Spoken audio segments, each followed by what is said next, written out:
Et parlant d'inclusion, hier jeudi a été célébrée à Ouagadougou la journée de l'inclusion financière. Sur initiative des acteurs des services financiers, des échanges ont couronné cette journée. Quant aux réflexions, elles ont porté sur l'inclusion et le dispositif de prévention et de lutte contre le blanchiment des capitaux, entre autres. Urbain Benito Somé et Karim Bikienga pour le point.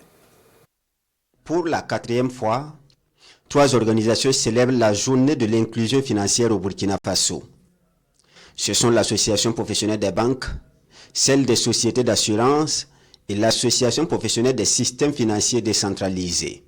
Cette année, elles abordent l'inclusion financière en lien avec la LBC-FT, la lutte contre le blanchiment de capitaux et le financement du terrorisme. Nous avons voulu que ce thème puisse être traité pour que nous puissions avoir un équilibre entre l'application de la réglementation de la LBCFT dans notre pays et les actions de développement et de promotion des services financiers à l'échelle de notre pays.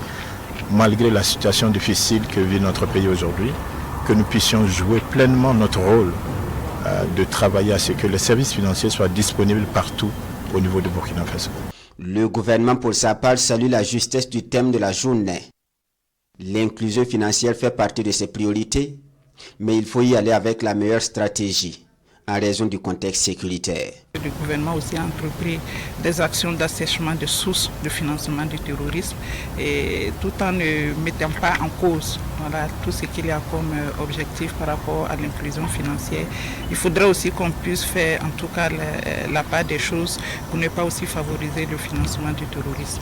L'une des actions de l'État burkinabé en faveur de l'inclusion financière est la mise en place de la stratégie nationale de la finance inclusive.